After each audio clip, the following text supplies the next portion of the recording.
All right, a woman has gone viral for refusing to get out of the car for a first date after being brought to a cheesecake factory. Joshua, I know you got great advice. You are kind of a romantic. Fair or foul, and do you have any first date advice? Okay, so I'm going to play both sides on this one. I think it is foul to not go on the date because you did not necessarily like the restaurant. I think as adults, we could have a conversation about these types of things. Like, hey, this wasn't what I was expecting. And then you let the conversation grow from there if you are that young lady. The flip side of it is, fellas, stop taking people to the Cheesecake Factory. Like, even when I was a dude who did not have a lot of money in my younger days, I would have never taken a young lady that I wanted to court seriously to a Cheesecake Factory. I just wouldn't do it. And so there's two sides of this. I don't think she was wrong for feeling that way. Lightweight, disrespectful. The other part is, as adults, I think we can have a conversation about why we don't want to do this instead of just sitting in the car.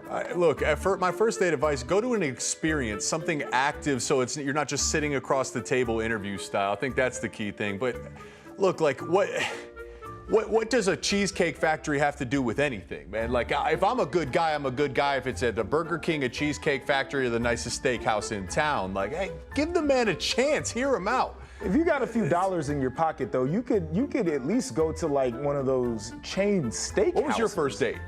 With my wife? Yeah. Oh, I took her to a Smith & Walensky's. Now, the caveat to that is we're supposed to meet up beforehand.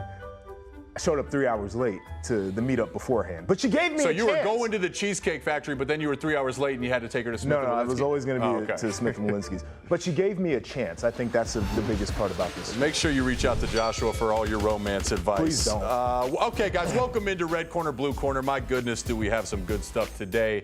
I am Jake Butt, former Michigan Wolverine. Joshua Perry, the Ohio State Buckeye. My guy Jake is a little emotional today, so I'm certainly excited to take it there with him. But before we get to any of that, we do want to welcome you all into the show. Like I always say, YouTube is popping. We've gotten some really good comments over the last couple days. We'll actually dive into some of those here in a second, but we do want you to scan that QR code on the screen and let us know your thoughts on this question. Where will Jim Harbaugh be coaching next year? I mean, we talked about it yesterday. Everybody wanted to join the conversation with us. The alleged sign-stealing scheme at the University of Michigan. Plenty of you voiced your opinions on social. So let's see what some of you had to say. We'll start on YouTube. Mark Henry says, Jake Butt, if this was Ohio State, you'd be chirping a much different tune. Just stop. Thoughts? Okay, first thoughts are, that's just not true. Like, I like to think of myself as a reasonable dude. The whole tattoo scandal, the punishments for that made no sense to me at all. Like, I like to think I'm reasonable, and that applies for anything. People think that I'm saying Michigan did no wrong here. It's not what I'm saying. It's not what I'm saying. If you broke a rule, there should be consequence. Okay, that's what I'm saying. But I'm also saying some of you on Twitter are providing video evidence that is not part of the investigation at all. Coaches communicating on the sideline is not illegal. Yeah, I'm with you on that. I think anybody acting like that's a smoking gun, even if it was the first drive of the game, those could have been taken off a TV copy. Like, I'm there with you, but the evidence certainly is pointing to something that optically looks much worse. I want to get to a different comment on Instagram. Cade says it's pretty clear the anti-Michigan bias is stronger than the opposite side. They don't want to see Harbaugh or Michigan have success. What are your thoughts on that? So these two comments paint the whole picture here. You have motivations on two different sides that prevent us from seeing this with clear eyes. Clearly, there's people that don't like Michigan, and they cannot wait to hear more news on this. Then you have Michigan fans that are maybe not fully acknowledging what this means. It is just... My thoughts on this are we have more information that needs to come out, and it's coming out every day. So, like, we don't have to wait long. New things are coming out, but right now we have a lot of emotion coming from both sides, and I'm somewhere in between the two. Yeah, what's interesting to me, though, when you start to break down the pieces that we do have, right, like they found tickets in Stallion's names and they saw that he used his credit card and his own name to pay for them. There were people who allegedly sat in those seats and they appeared to be filming something, and that is getting sent into the NCAA. And of course, they had a very coordinated effort on the sidelines. When I read the rule about using video, right, it says attempts to take video, right? It doesn't say successfully takes a video and sends it back. It says attempts. It looks like there were attempts made to take certain video of the sideline in person. No scouting, doesn't say who, right? Doesn't specifically say coaches, staffers. It says that you cannot scout in person. Seems to me that they sent people to do that. I think that's how people are getting here. But the last one we'll get to, and this is on Twitter, I'm not calling it X. My point says, if you know what the other team is doing before they do it because you obtain the information via illegal means, that's some of the worst type of cheating, and it's weak. Stop trying to downplay it. Oh my gosh. Okay, so that is the entire point of practice throughout the week. Your whole week is to try to figure out what the other team is doing. Via illegal means? As a principle, you are trying to figure out what the other team is doing. By and what honestly, means? what legal means? There's legal means and illegal means, okay? And sure, this is the whole point in this. There's a line that clearly says illegal versus legal. But as a principle, the point of scouting and practice is to figure out what the other team is doing. To say hey, listen, when the safety's in or the corner's in press and the safety starts creeping over, that's a corner blitz. Yep. Oh, is that illegal? Because I know exactly what the other team is doing? No. But they share that information. They share the tape. Let me say one thing here, because this is what's getting me, because it's like competitive balance. And like, listen, we hear things on Twitter that certainly don't look good, and I want to hear more things come out. Competitive balance and circumstantial evidence. I'm not going to name names, and I'm not going to call out any individuals specifically. For the past 2 decades, there's been speculation that some schools across the landscape of college football, and I won't even say any areas, there's been a pay for play. He's talking about the SEC, by the way. He's talking about the schools down south in the SEC. Pre-NIL, people were getting paid to play. That's circumstantial evidence. We saw cars in the parking lot that looked nicer than the cars in the Denver Broncos parking lot when I played there. I was at the College Football Award Show. I saw Rolexes, custom suits, chains that almost made me go blind, and I'm wearing my dad's hand-me-down suit because I didn't have any money in college. You know what I mean?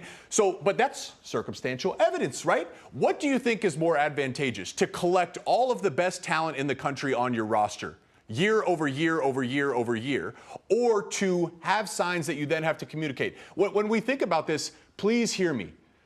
If you violated a rule, regardless of what you think about the rule, there should be consequences. I will not disagree with that principle. That's coming from a Michigan guy. If you violated a rule, you have to have consequences. But if I have a perfect play call against Ohio State in 2015, Joshua Perry, and we're going to score a touchdown, Joey Bosa comes off the edge and blows it up. That's execution. That's the other piece of this. What frustrates me is I think people are looking at this and saying all of Michigan's success is because of what we're speculating to be true.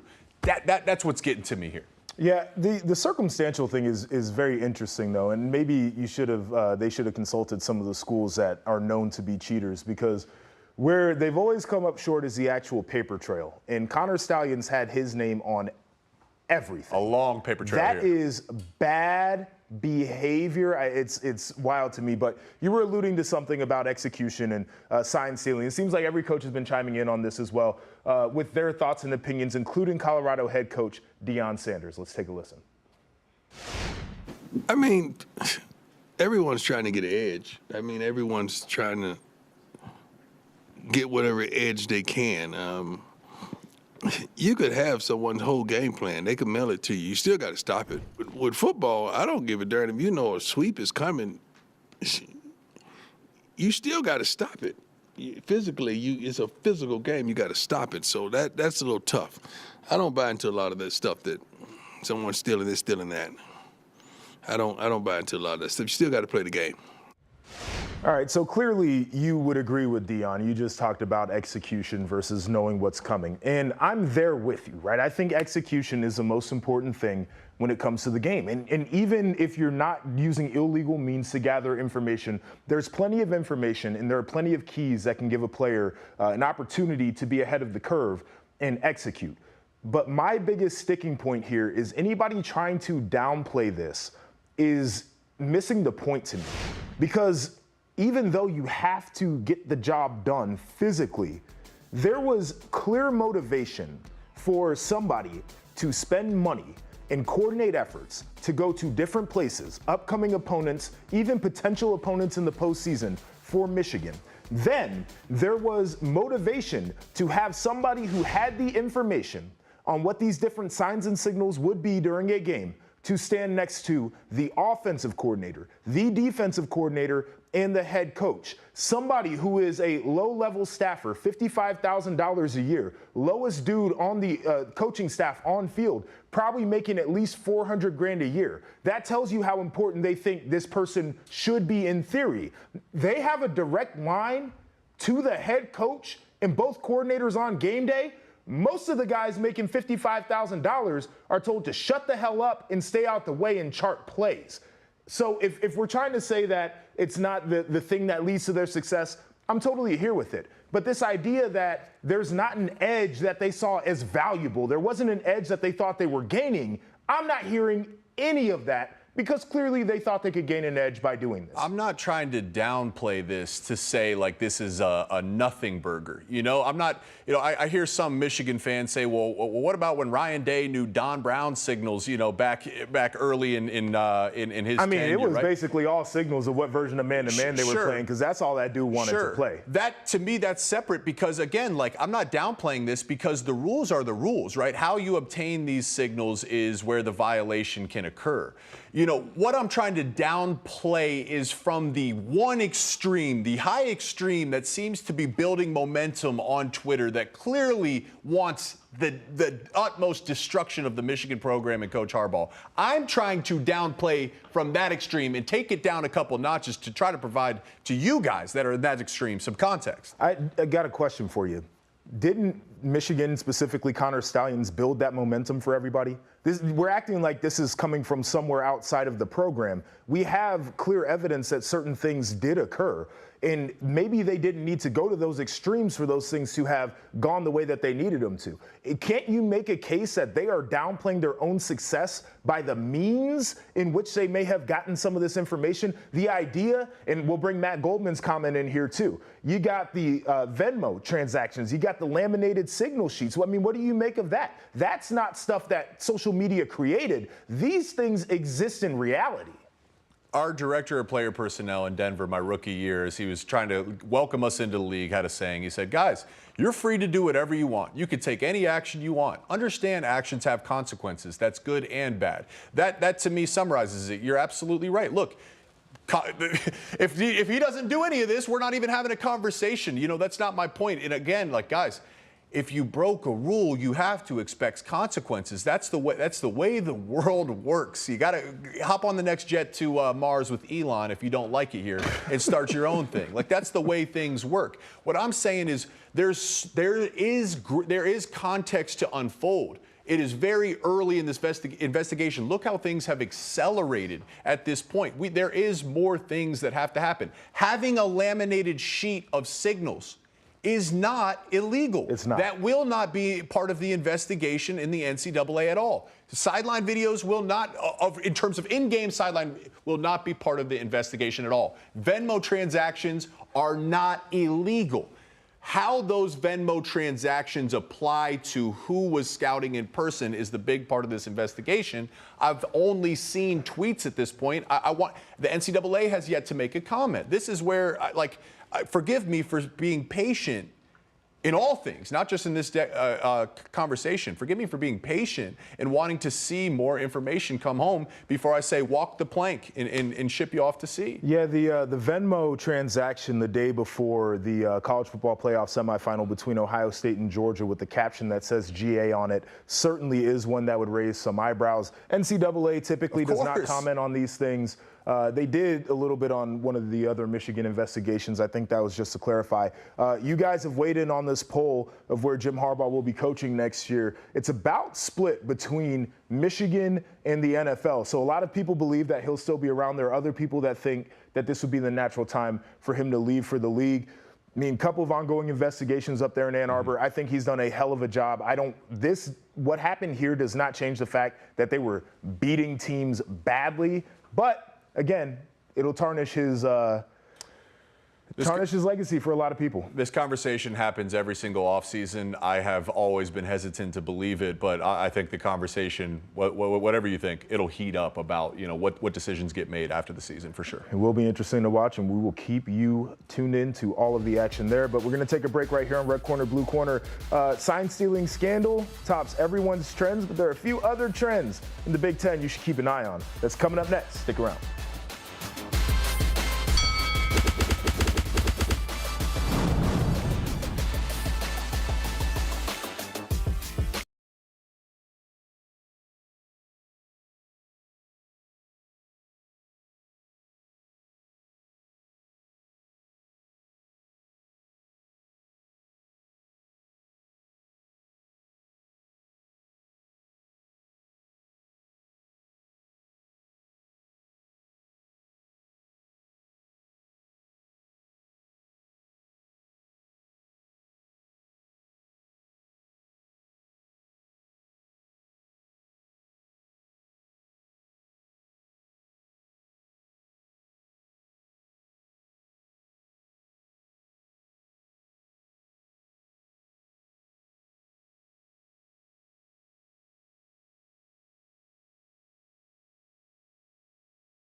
All right, welcome back. Red Corner, Blue Corner. Bill Connolly has a lot of time on his hands, so stick with me here. According to his calculations, Ohio State would be favored by 145.5 points if they took on lowly Oberlin College.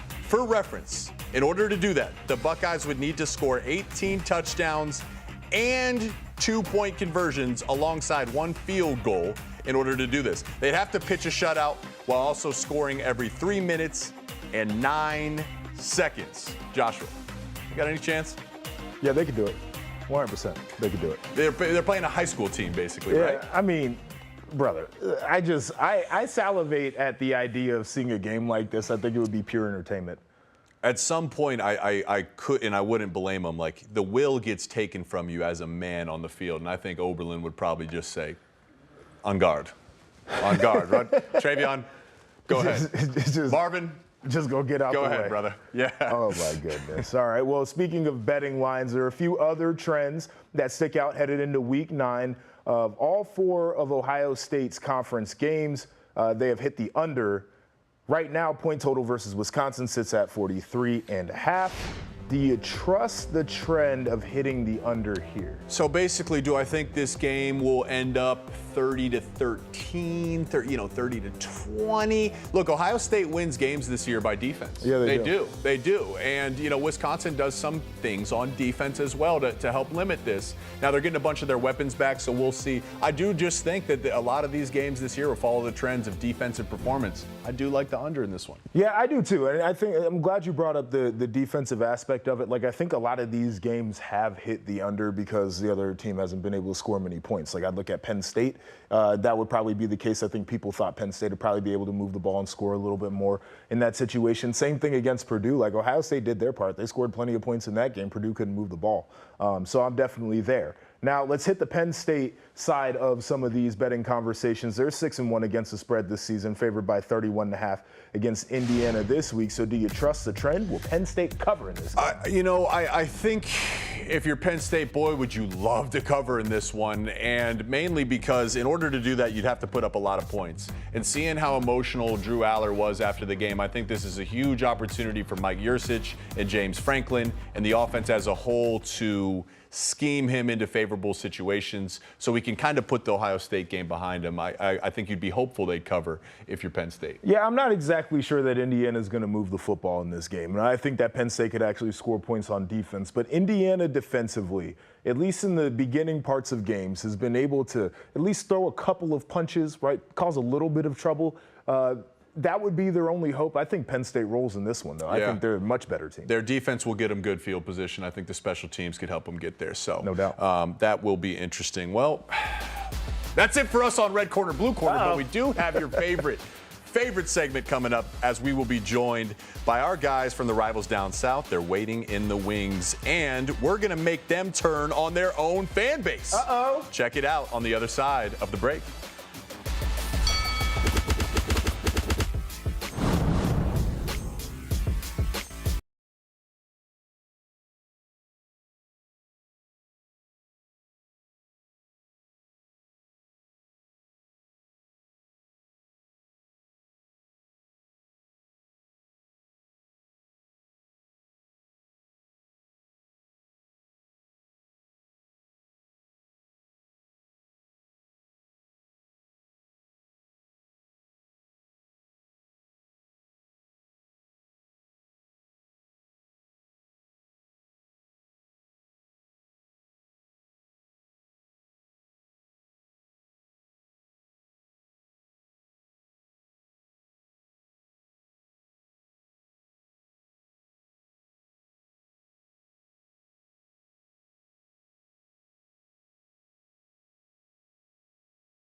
It is time for the conference clash right here on Red Corner, Blue Corner. T-Bob, A-Bear, SEC Mike joining us here on the show. Before we get started, fellas, how we feeling today? Everybody good? Yeah, man, doing well. Thanks for having us again, boys. Yeah, that's true. That's true. We'll just get it out there. Yeah, I have shingles. I'm apparently decrepit 80-year-old man. My body is racked with infection. Look at me on this screen right now. I look like a corpse that's been animated. This is not a Halloween costume. This is actually just how I look right now. He looks like Six SpongeBob. Remember the episode it's not, where SpongeBob got sick? That's so mean. That's so mean, but that's so accurate. Oh, my God. Or like Lois Griffin when she doesn't have makeup on. That's another one. Yeah. Okay, look, it's not a great Wednesday for your boy here, but I'm probably doing better than Jake, but we can get to that here in a little bit. Yeah, we'll save that for later.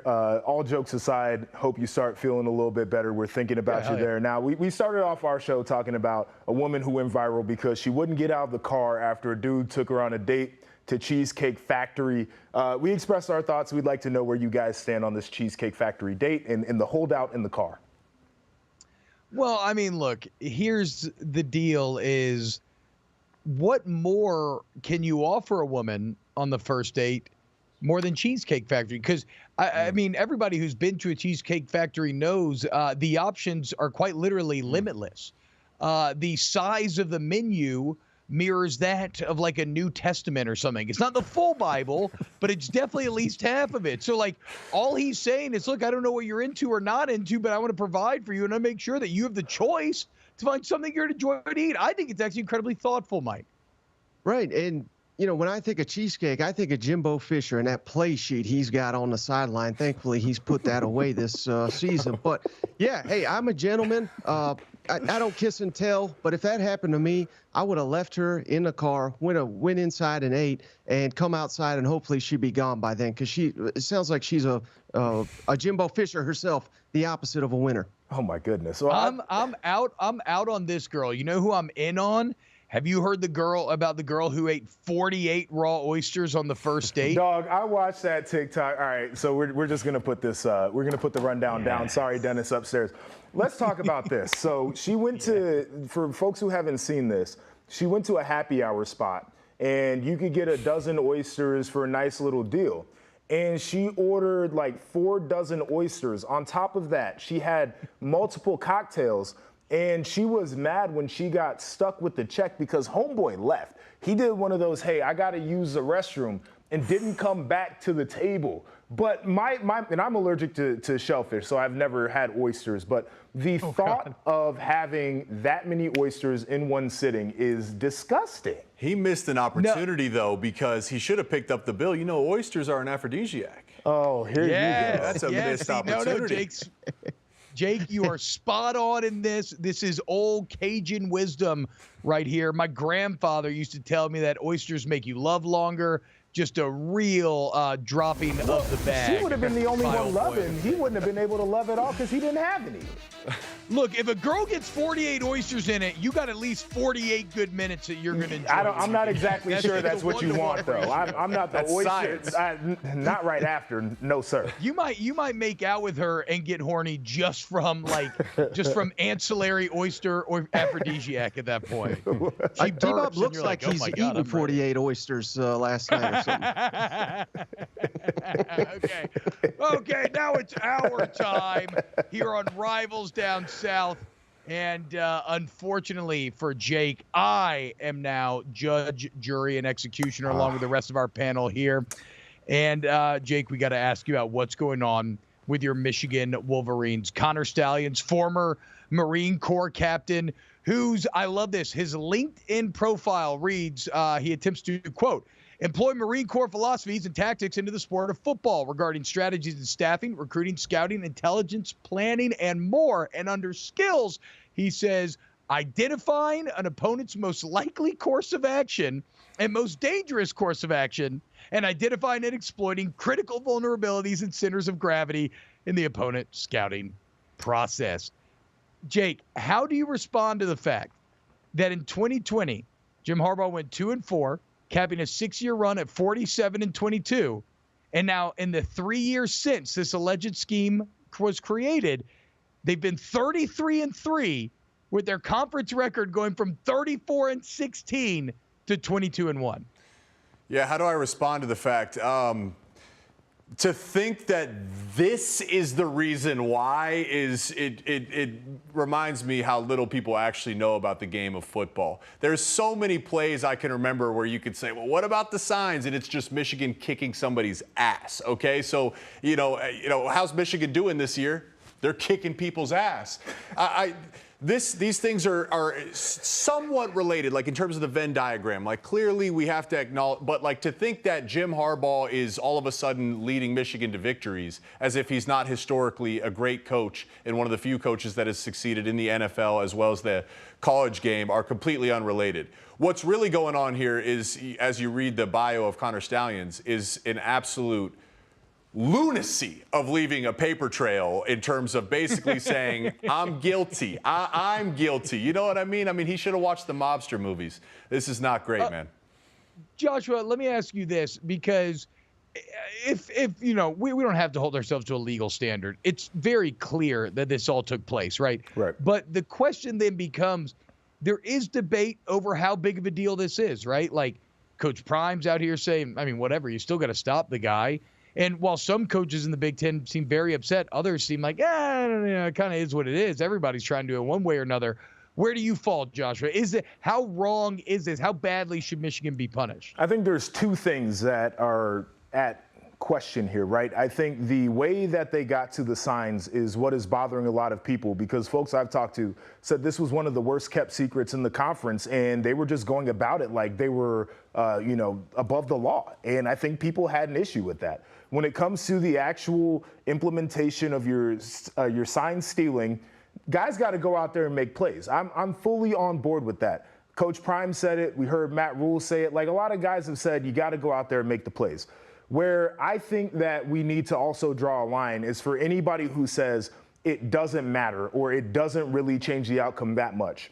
Why would they be motivated to put a guy who's making $55K, a low-level staffer, right? Like you got dudes, probably the lowest on-field coach making $400K a year on that staff. Why would he have access on game day to the offensive coordinator, the defensive coordinator, and the head coach? Because they believed it gave them that much of an edge. That is their belief. They told us that by the way that they operated on game day. And so I'm not exactly sure how much it changes the outcome of some of these games, but in their program and in their mind, they believe that this guy was valuable enough that he should be able to stand next to the three most important people on game day that aren't actually playing in the game and be able to talk to them while they're calling plays. So by that standard, if it makes that big of a difference and it was a poorly kept secret and coaches speculated of this throughout the season, you're telling me you didn't do anything to combat that. You didn't change your signals. You didn't change the person calling the signals. I can think of 18 different ways to combat this and actually to use it against Michigan. If you know they know your signal, you can run a double move off of it. You can run a counter punch off of it. Like, yes, it does make a difference, but to think that what you said to start this, T-Bob, is like, oh, Michigan was 2-4 in COVID, and now look at them. It's because they knew the signals. Come on, that's no. I would also say this, though, is if you knew that people were going to change their signals because they knew what you were doing, then why would you continue to spend the time, money, and effort into the sign stealing? Like, there was clearly something where they said, we're going to track, right? Like, I don't think you could change every week. And you played on offense, so you would know this better than, because on defense, all we used to do was over, cover 4, really simple stuff. We're dummies over there. Like, we don't need that much information. On offense, you gotta signal in the formation, shift, trade, motion. You gotta signal in the strength. You gotta signal in protections, passing route concept, all those different things. How many signals in the world are there that you could actually create to convey those different messages, and how often can you really change them? Our 2-minute drill at Michigan, our 2-minute drill, it's a rack of 10 plays when Coach Harbaugh got there in 2015 and 2016. I still remember those 10 plays because they never changed in 2 years. Our quarterback, Wilton Spate, would say, hey, red ball run, red ball 1. And it was an inside zone to the right. Hey, red ball 2, 1 back power. Like, those didn't change, and you could see those clear as day. You wouldn't need to send anyone. Teams could have literally sat on our routes and everything. That's a 2-minute situation, we ran 2-minute. Everybody has got a set of 10 plays in 2 minutes. Order in the corner. Order in the corner. Okay, look, I both y'all make pretty valid points here. I do think one thing that is maybe different about this is I think that Connor was really damn good at stealing these signals. Look at this play sheet here.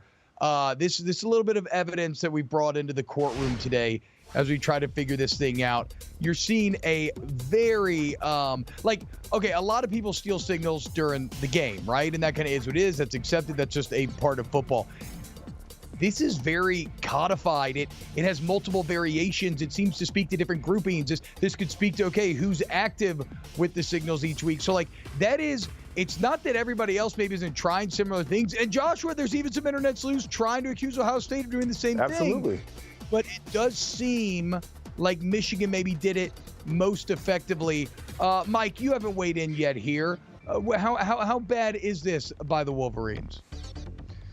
Well, where I grew up, same place you grew up, T-Bob, we have a saying, if you ain't cheating, you ain't trying. And Michigan was never going to win anything of significance until they start cheating. So, hey, I've never defended Michigan in my life, but I'm going to defend them here because I'm tired of seeing them getting their teeth kicked in, lose all these big games, lose to TCU. We got to try something. So, hey, credit Jim Harbaugh. We all know he's going to be in the NFL in about 2 months. So this is a last-ditch effort. I respect it. Wow. How do you respond to that, Jake? I got no. I plead the fifth, bro. I plead the fifth. That's smart. Well said. By the well way, said. did you guys hear what Kirby had to say about this? That's what I heard that too. Yeah. Oh, it was great. They asked him about, Michigan and the sign stealing, and he said nothing Michigan did on that field would indicate that they did any of that to us, and I about fell out. Well, it's kind of funny. I mean, they definitely didn't think that they were going to have to steal TCU signs either. And we saw that work out. Joshua, Jake, thank you so much. Y'all are the best. Red corner, blue corner. All right, boys, we're going to let you go. I hope you have a wonderful day, and we'll see you tomorrow. Right now, Mike, it's time to break down a little SEC West logjam. You look at the top of this conference right now, and we are looking at a potential triumvirate atop the West. Alabama sits there 5-0, LSU 4-1, Ole Miss 3-1. But if LSU beats Alabama and wins out, and Ole Miss beats Georgia, which is a big if, and wins out, you could have the classic rock, paper, scissors triangle where Ole Miss would have beaten LSU, LSU Alabama, and Alabama Ole Miss. So what then becomes the tiebreaker? Well, do you know what this is, Mike? And this is not to put you on the spot. I literally just learned this last Saturday. Do you know what the tiebreaker is? I believe it goes down to two things. It goes down to the three teams and how they are head-to-head, and then it goes down to their SEC West records, I believe. Okay, so as I understand it, and maybe I have conflicting information here, I've heard that it's the combined winning percentages of the teams that you played from the East. Or at least maybe that's what it would come down to, because in this scenario, they would all have the same record against. Well, no, excuse me. That's one that it would get to because they'd be in a triangle lock tiebreaker. They'd all be 7-1. They'd have the same Western Conference record, right? So then it would get all the way down to combined winning percentage opponents of the East, and that's where this gets kind of fascinating. Bama plays Tennessee and Kentucky. Both are 2-2 in the SEC right now. Ole Miss plays Vandy and UGA. So they would probably end up one game under 500, right? Because UGA be 7-1 in this scenario, Vandy probably 0-8. So they're looking at right about 500 right now. And then LSU gets Mizzou and Florida. And that looks good now with both Mizzou and Florida being 3-1. But look, I think the Florida death march is coming. We talked about it on our Rivals yesterday. I think they're about to fall apart. But some just fascinating potential here for a very exciting finish in this SEC West. Yeah, it kind of reminds me of the old BCS days where you were rooting for your rivals to keep winning because it's going to help your case. So, yeah, that's fascinating, and I hope we get this scenario just because I'd love to see Alabama fans rooting on Tennessee. I'd love to see Ole Miss hoping and praying Vanderbilt can win a conference game. I mean, this would just be a calamity of horrors for all the SEC fans. I really do think. Well, and it's funny because a lot of, I think, nationally, maybe a lot of people aren't aware of this, but LSU and Florida hate each other. That has been, it's one of those, and you see this a lot in the SEC, where a team will have a rivalry that means a ton to each respective fan base, but we don't talk about it nationally very much. That is LSU Florida. In this modern era, ever since you had your permanent Eastern opponent and the kind of recreation of the SEC schedule, both those teams have been damn good for the most part. And so, yeah, you could have a situation where Tiger fans are having to cheer on the Gators down the stretch, and we'll see. It's going to require, though, a couple things happening. LSU has to win in Tuscaloosa, and obviously Ole Miss has to win in Athens. So let's wait and watch this one play out. Coming up next, speaking of creating chaos, the Rebels and Mizzou both have the chance to do just that. Let's look at what potentially could be coming down the tracks for the SEC next on Rivals Down South.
What's going on, y'all? Welcome back to Rivals Down South here on youtube.com/Watch Stadium. Mark Carmen says, T-Bob, shingles or signals? Who you got?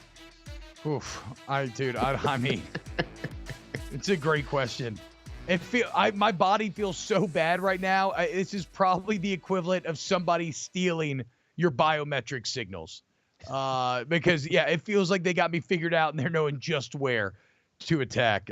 Let's talk, though, about the SEC and the potential chaos that we even just kind of touched on when you looked at the potential triangle developing in the SEC West. And there's two teams that you maybe want to highlight here because they could drastically change the direction of this whole thing. And that is the Missouri Tigers and the Ole Miss Rebels. Okay, the fate of the SEC could quite literally rest in their hands.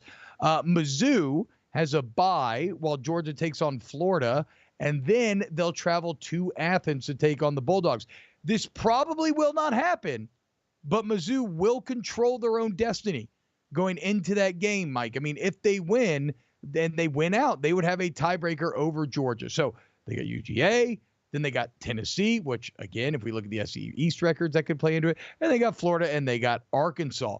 Ole Miss has Vandy, then they're home against A&M, and then they're in Athens against Georgia because the Bulldogs get to play every team at home for some reason this year. I don't understand it.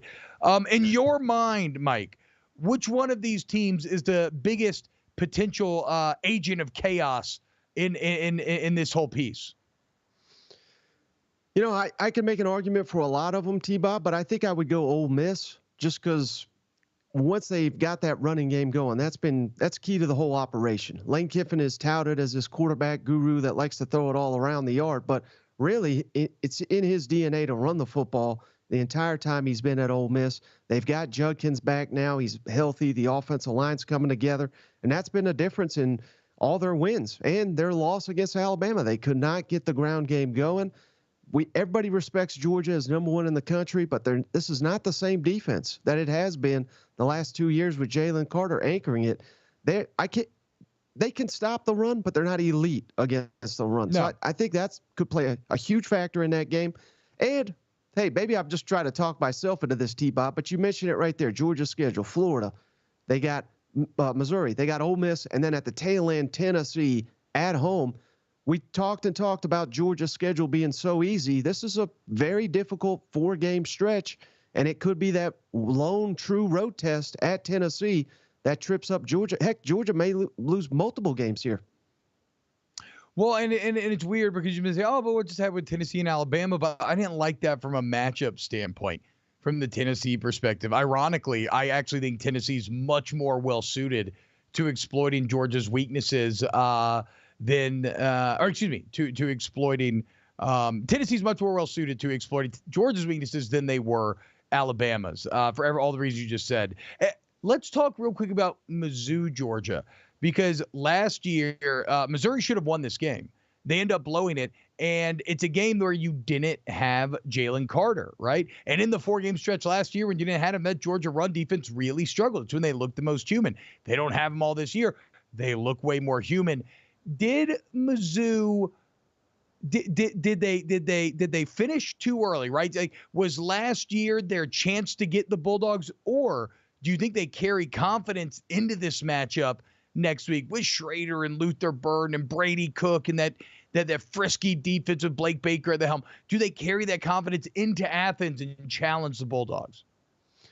Yeah, absolutely. I think they do, with 2 weeks to prepare. While Georgia's in a dogfight. Again, I don't think it's going to be that competitive against Florida. I truly don't. But we all know that's a rivalry. They hate each other. That's always a physical game. I expect Georgia to win it, but I think they're going to be limping, and clearly without Brock Bowers for this Missouri matchup. Meanwhile, Missouri will be rested. We all know they I don't know how it came about. They got Dominic Lovett, but they got him. But you know what? Missouri's thriving because Luther Burden's that much better. Brady Cook is, I would argue, he's a top 3 quarterback in the SEC right now. So absolutely, I think Missouri can go into Athens and pull. It would be an upset. I'm not sitting here picking them to win, but I would not be stunned, specifically because what we saw last year, they went toe-to-toe with them. Had they just converted 1 or 2 times in the red zone, they would have won that game. And with new offensive coordinator Kirby Moore, I think he's been a real key to this offense. So, yeah, I think Missouri can get him. Going to be fascinating to see. The one thing I like about Florida is their defense. Really interested to see who steps up for the Bulldogs this weekend offensively in the absence of Bowers, like you mentioned. Let's talk about some of the coordinators on the hot seat because I don't know, Mike, should we I feel like we should almost ring a bell or do a toast or something because it's that time of year. The first head has fallen, right? The first blood has been spilled, and it was in the form of Dan Enos. And we talked about the game. Just an absolute disaster, kind of a masterpiece of disaster against an awful Mississippi State team at home, putting up 3 points. Let's stick with Arkansas real quick. Is Sam Pittman's head next to roll, or does this bloodletting satiate the masses? I think for now it satiates them. Big words for me. Slow it down here, T-Bop. But if they lose out, if Arkansas loses out, I think Sam Pittman's done. But I don't think they'll lose out. I think they'll win at least 1 game, if not 2, down the stretch. So I think he'll be back. But, they better win. Otherwise, he will be out. Well, and then you start to look around the rest of the conference and you say, okay, who else are the most upset fan bases and where are their weaknesses? And one of them would definitely be South Carolina. I mean, dude, South Carolina was one of the big winners of this offseason from a hype standpoint, right? Everybody loves Shane Beamer. He's got the Ted Lasso thing going on. He had the cool viral videos over the offseason. They entered with a lot of confidence. They finished last year great. You got Rattler coming back, and it's been a disaster this year, but especially on the defensive side of the ball. I mean, Clayton White, after 6 games, no one's given up more passing yards in the country than is South Carolina at 321 per. Do you think Clayton White becomes potentially the next to fall? I think all the coordinators at South Carolina, their jobs should be in jeopardy given how poor they've been on the field this season. But I'll throw another one that I think it's been an epic disaster, T-Bob, and that's Montgomery, Auburn's offensive coordinator. I don't know if you caught this last weekend when they were playing Ole Miss, but they essentially, the broadcast said, when Robbie Ashford's in the game, Hugh Freeze is calling the plays. I mean, never in my life have I heard such a thing where they're rotating quarterbacks and rotating play callers. This has just been an epic disaster. Heck, they were booing Hugh Freeze and this offense year one. The fan base is over it. And I think Hugh needs to win back some goodwill and make a change at offensive coordinator this offseason. There you go. Coming up next here on Rivals Down South, it's time for one of our favorite segments, a little game of Would You Rather Wednesday. Keep it locked in the stadium.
What's happening, y'all? Welcome back. Rivals Down South. It's time for a little Would You Rather Wednesday. Let's start with Florida, Georgia, or Georgia, Florida.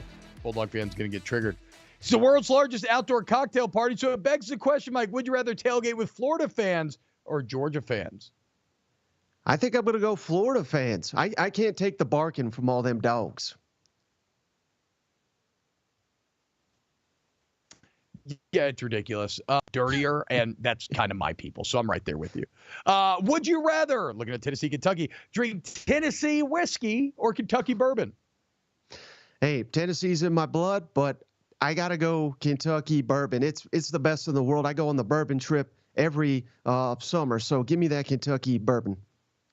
I haven't heard 18 different versions of the song Kentucky Bourbon, right? Okay, no, give me the Tennessee whiskey. I want nothing associated with Mark Poops. Vanderbilt, Ole Miss. Would you rather send your kid to Vandy or Ole Miss? I think his future would be better if I sent him to Vanderbilt. I think he'd have a better time at Ole Miss. So I'm sending him to Vanderbilt. Agreed. I also don't want him to develop a crippling cocaine addiction. So I'm going to avoid Ole Miss at all costs. Mississippi State, Auburn. Would you rather have Cam Newton or Dak Prescott? Ooh, I'm always been a Dak Prescott guy because I couldn't afford to get Cam Newton on my campus. So give me Dak Prescott. Okay. Cam Newton's the best football player I've ever seen in my entire life. Without a doubt, it's Cam Newton. And finally, South Carolina A&M, would you rather be Jimbo Fisher or Shane Beamer right now? Oh, I go Shane Beamer every day and twice on Saturday. Jimbo's a joke. He's going to be out of a job here. He's going to be the next analyst down there at Alabama. Shane Beamer's a foot down, and Jimbo Fisher's about to get paid $75 million not to work. Of course the answer is Jimbo Fisher. Everybody in the world wants to be Jimbo Fisher. That's everybody's dream. Thank you so much. We'll see you tomorrow for a brand new Rivals Down South.